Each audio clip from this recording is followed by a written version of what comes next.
Hey guys, welcome back to the Forever Rad YouTube channel. Today we have a very special bike and a very special guest.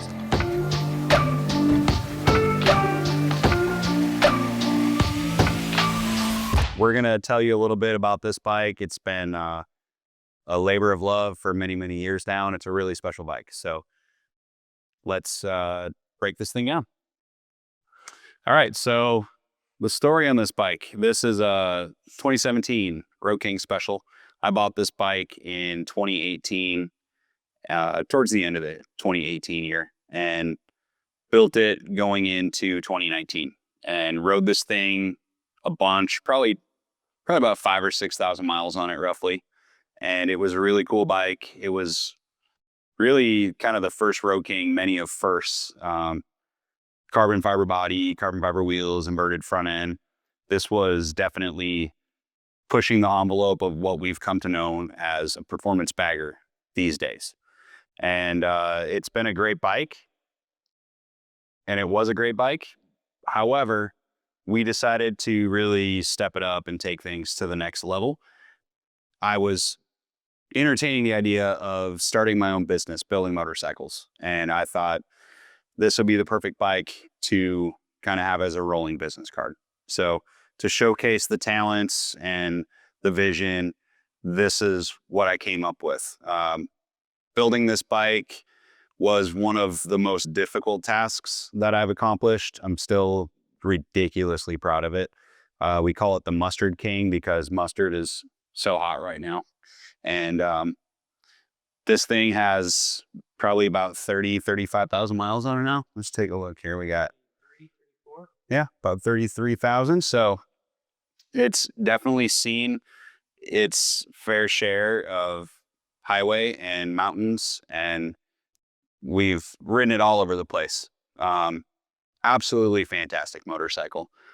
But the cool part about this has been when the day came for me to sell the motorcycle, Steven over here very quickly became from a customer to a friend, and he is the proud owner of this bike now, and he has been for a few years. And it's been a lot of fun because him and I get to road trip all over the country together. Last September we took off, headed out to Indian Larry Block Party on this thing. Where's some other places you've ridden this thing? The end of last year alone, from Brooklyn, New York to Sturgis to LA, all inside of about 6 or 8 weeks. Right. And so it's been there. Took it to Born Free, Texas a few years ago. It's obviously been to Born Free, California a few times. It's been everywhere. Right. It's been everywhere. It's been a very fulfilling thing because when you put all that work into something and it just sits in the corner and looks pretty, that's great. But we love riding these bikes, speeding on these bikes. And I have too many bikes. I don't really have enough time to just focus on just one of them and taking it everywhere. So it's been awesome for this thing to continue its journey in your hands. And you've been... Well, and it's been ridden everywhere too. Like, absolutely. It hasn't been trailered to hardly any of those places. Right. It's been ridden there. Yeah, and I did plenty of my own miles on it.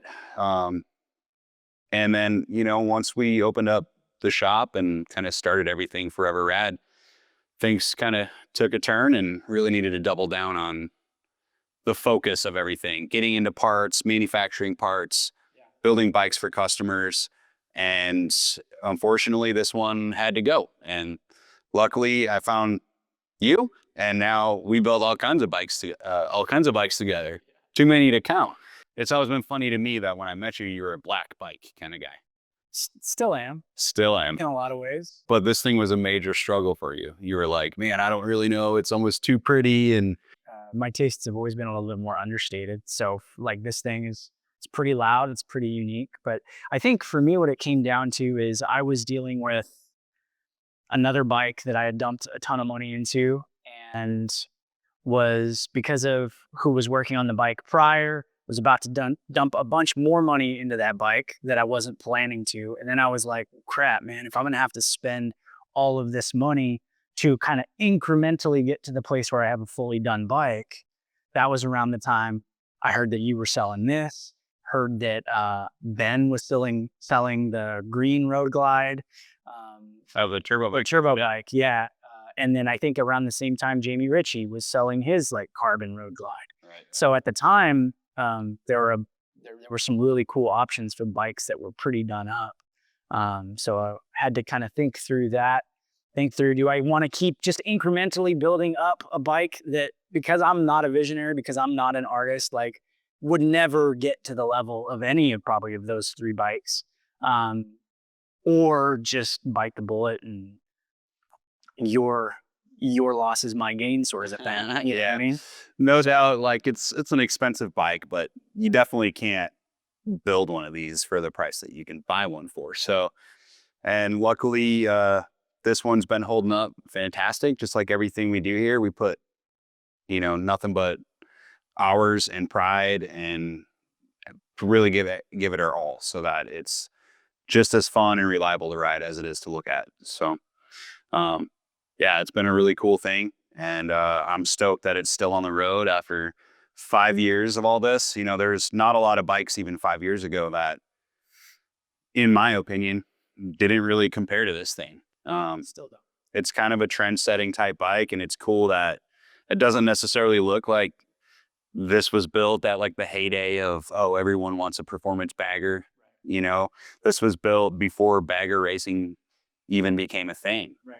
So it's been, I just can't get over how fulfilling this journey has been on this bike and what it's done for me and what it's done for our relationship and our friendships, which turns into family and opportunity. And you just couldn't ask for more. So pretty cool thing. I guess now is a good time to maybe break down some of the details on why this bike is really, really sick. And I guess we'll probably start from the front. Maybe we'll come up with a couple new ideas while we're talking about. Hopefully not. Hope not. Got other things to work on. Yeah.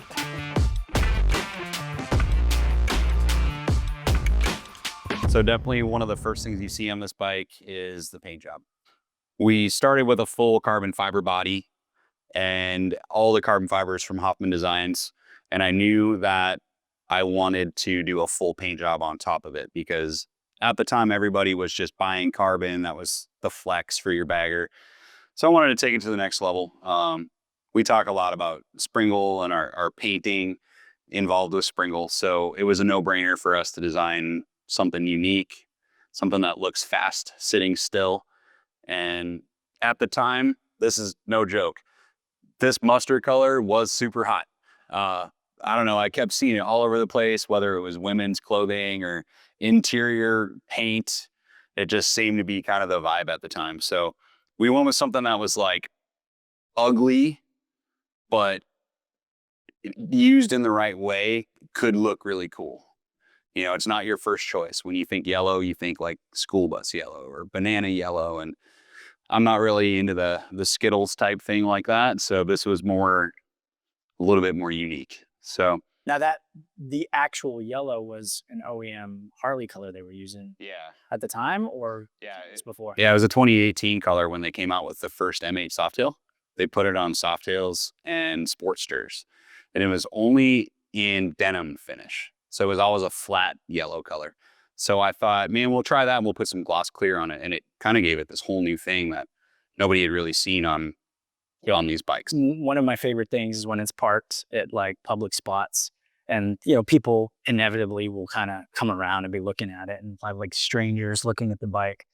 They'll just, kind of be doing their thing, looking at it. I love walking up. They don't know who I am. And they'll just be like, it's a cool bike, whatever. I'll be like, yeah, but that color is terrible. Yeah. And just try to like bait them into talking crap about it. Do they ever talk crap about it? Sometimes they just kind of like awkwardly are like, yeah, you're right. But other times they're like, no, I actually like it. So it goes back and forth. Yeah. I love just like that moment where you can actually find out what somebody thinks about it. For sure. You know what I mean? I mean, yeah, it's a very, I believe in controversy sells, right? For sure. It's a very controversial color. And there's something about making a plan and executing it and sticking to it and having a finished product. And this is a perfect example of that. But of course, we always take things a step further. So on this one in specific, we had the blessing from Memphis Shades to recreate a Road Warrior fairing out of real carbon fiber. And so good friend of mine that does a lot of molds and works in like the boat industry. He helped me out getting a mold made, and we banged out this carbon fairing, and it was a nightmare to do, man. Like, it was a labor of love, but I'm glad I committed to it because, you know, having a full carbon body from front to back was really important. That also includes the headlight bezel up here, the nacelle cover for the risers, even the spear underneath is done. And then of course the gas tank. You know, we always like to notch the gas tanks for knee pockets. And that way when we're on a bike with mid controls, you can really tuck in and keep your legs behind the air cleaner for that aggressive riding and cornering. So we did do some hand laid carbon fiber in there. Yeah. And I think that like one of the things that people look at and admire about this bike, some of the stuff that so often gets missed is the things that are under the fairing, from the headlight bezel to the spear, but especially the carbon nacelle cover with the lighting in it. Like I think the lighting in the nacelle cover is like one of my favorite custom pieces because it just is so clean. It always works. Well, it turned out really cool. Has a stock functionality. Right. When you take a Road King gauge and you move it from a dash up to the handlebars, you got to have something for an indicator bezel. Right. And so that was a cool little touch. I actually picked up on that from our carbon guy, Curtis Hoffman. Oh, okay. He had been doing that on some of his bikes, and I loved how it looked. So I kind of did it in my own way. So it wasn't exactly how he was doing it, but full credit to Curtis on that one because it turned out super cool and it's super functional. Totally. So other than that, yeah, it's just focus on lightweight, full carbon body. And then of course on the seat, that's always a special conversation because it's a Saddleman Kraus seat. And I actually got one of the first ones ever made. And only you and I know it. Then of course Sasha Kraus, he knows, but the front of it is cut differently. Right. So we notched out the dash so that it kind of blends in nicer there. They're more squared now, right? Is that what it is? Yeah. This one's just shaped a little bit different on the front of it, but just kind of helps tie the whole thing in. You know, we run Saddleman on every bike that we build. So they always say it takes a long time to break in. This one's definitely broken. It's comfy and it's not going anywhere. So. But yeah, that pretty much wraps up the body side of it. You know, we've wanted to focus on raw materials on this bike a lot. So you're going to see that like stainless and aluminum is on every single part. Usually it's in a brushed finish. If it's aluminum, it's every single piece we did in clear anodize. So that way it holds up over time. It's not constantly needing to be maintained. Big focal point on that is like down here on the valve covers and the air cleaner, the cam cover, the mid controls. You know, those are parts that they're not easy to go back and redo. So we just took the time and did it all right the first time, brushed it, clear anodized it. Another cool part about all that is like we had a style and a design that we wanted to go with, but no one made anything for it. So we got with Justin, my machinist, and he made us all the covers on this bike with the exception of these custom culture rocker boxes. All those are handmade parts for this bike. So it gives a really cool look, super functional, and paired with the color of the chassis and everything else, it just works really well with it. And I would also call out, you started to mention, but also like the raw touches, the gauge housing, the chin spoiler coming back to the license plate mount. There's something else too I was thinking, but a lot of those stainless pieces, we made some modifications to some pre-existing stuff. Mike at C&P made this thing for me. It was a one-off, super unique piece. I knew what I wanted, but I wasn't well-versed in making things out of stainless steel at the time. The stainless pieces with some of the raw welds on them, and they all kind of like work with the HPI exhaust too. Like it, that kind of look that ties in throughout the bike with little pops too. Everything makes sense. A little bit of heat thrown at it and leaving it exposed and really tough looking. It's really hard to pull that off from the front of the bike to the back of the bike, but this one is a good example of that. It's just got a little bit here, a little bit there, kind of sprinkled in. So. And then did Justin also make you these aluminum fillers? Yeah, my machinist came up with those for me. I gave him an idea, mostly because I was powder coating the chassis on this thing, and I really wanted these pieces to be able to match. Right. Well, at the time, they're only made in plastic. Right. So you can't powder coat plastic. So we went ahead and had those made out of billet aluminum. And although I did end up not going chassis color, Right. it is a cool piece because it's raw aluminum, and it's just another one of those That things. was one of the things that was like, it was like a little surprise the first time I popped those out. I had no idea those were billet. Yeah. Like, I remember taking those out and being like, holy crap. Like, he actually had these made one off too. Yeah, you don't really come this far and then just pop a piece of plastic back in. Yeah. Or they make little rubber inserts that go in there too, and we're not going to be doing anything lame like that. So at the same time, I don't think anybody would ever notice if that was just a gray plastic filler piece, you know what I mean, or whatever. Yeah, they turn out really cool. They've, we've put them on a few bikes that we've built, and yeah, I know that Justin sold some of them, and super cool product. Yep.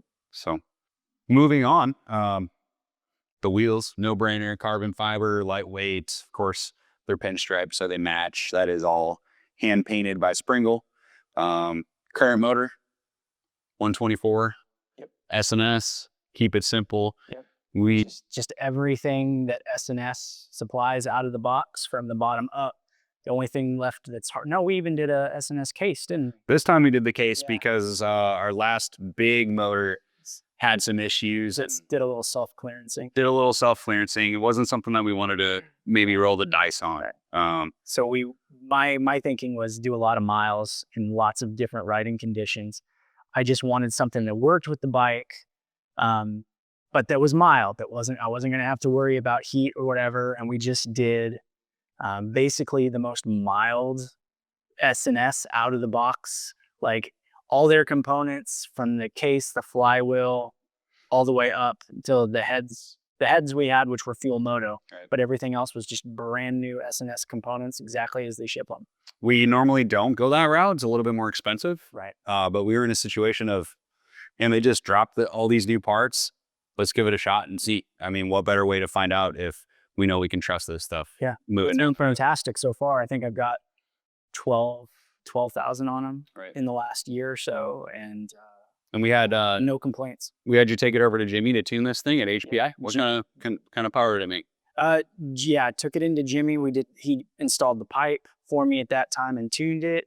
And it was in the 140 range. Right. Yeah. Like so, all that anybody could ever need. Like lightweight, like super usable power, good torque range. Yeah. Like beyond the peak numbers, like just all the power right where you need it. Right. When you need it. Like that's, I mean, my experience with Jimmy is that's always been his MO. Regardless of what those numbers look like, if he tunes it, you're going to get the most out of it as far as a riding experience. Right. And that was true on this too, because obviously, like I have bigger inch motors that make more power.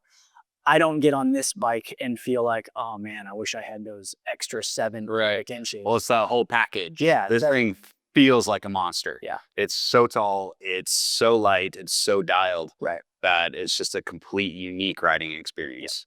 Yeah. And even I, periodically hop back on it and ride it, and it still blows me away every single time because it feels so different from me. It's rowdy. Like it's rowdy. It's kind of makes you work for it. Like it's very different than riding like a road glide with the fixed fairing. Like you get beat up on it a little bit, but like in the best possible way.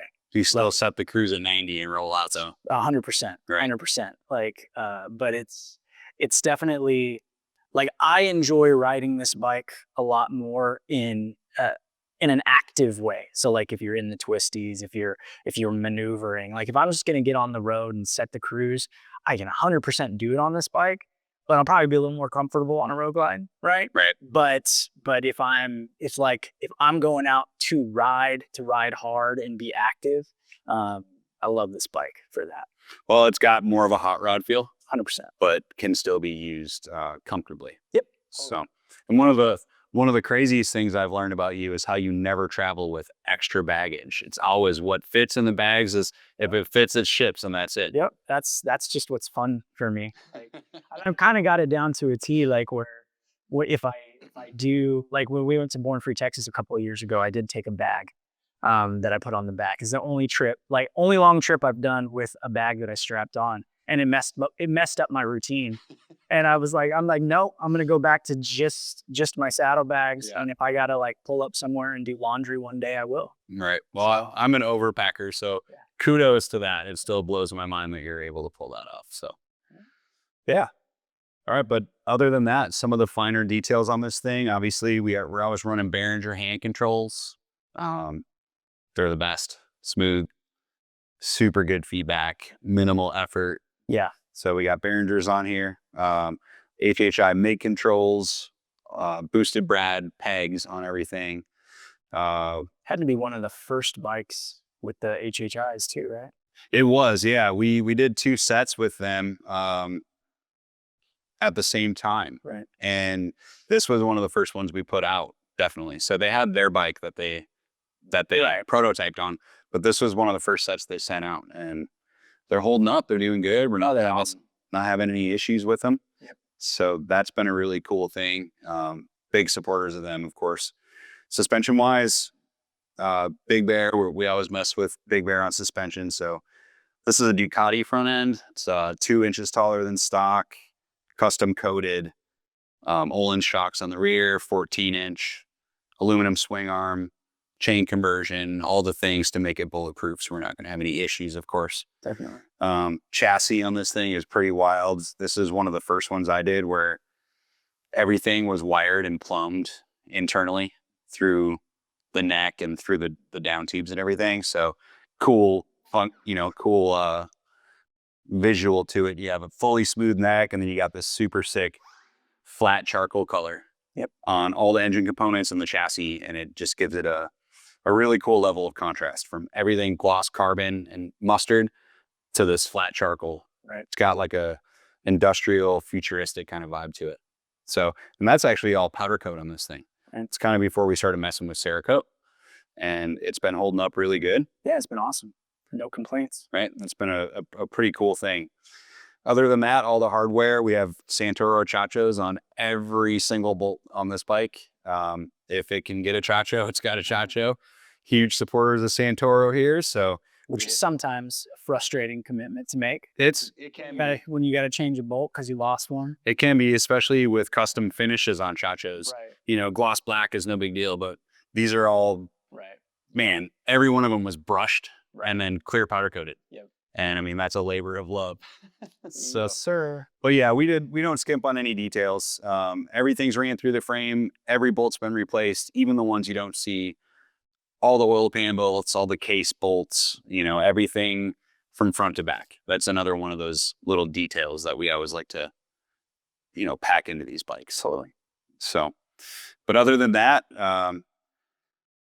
what do you think you might have planned for this in the future? Oh, this year, I don't know how much I'm going to be riding it because you did the Road Glide for me. I'm pretty stoked to crush miles on that, but I'll take this out. I take this thing out whenever I want to and know that I'm good to go on it, It's a good feeling, right? Yeah. I'll take this one. I'll take the Road Glide, whatever. Right. Either way, I'm going to be right there with everybody else.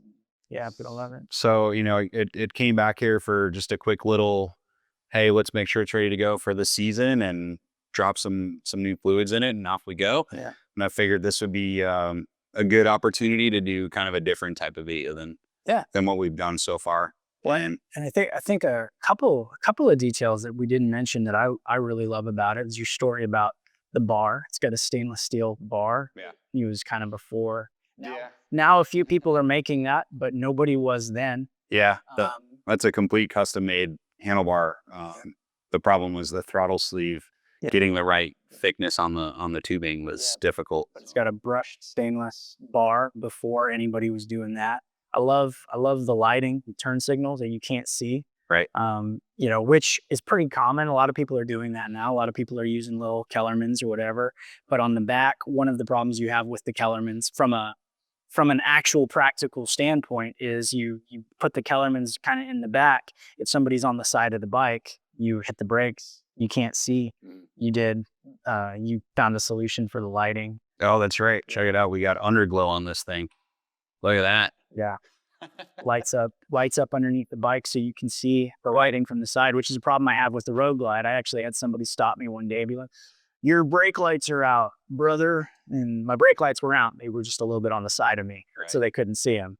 But this bike, problem solved. Yeah, that's a Yeah, and that's it has that. That's a good point. I mean, you don't really get on the internet and start talking about stuff like that, you know? So another cool thing for, I think it was the first LP6 kit with a headlight bezel on it, on a Road King. Totally. We actually created that kit. We teamed up with Prior Performance, and he did all the harnesses. We did all the brackets and put a huge dent in that market. Still has every single creature comfort, has all the reliability, has all the stock functionality that you can want. Like, so somehow you're able to do both. It's what it's all about, man.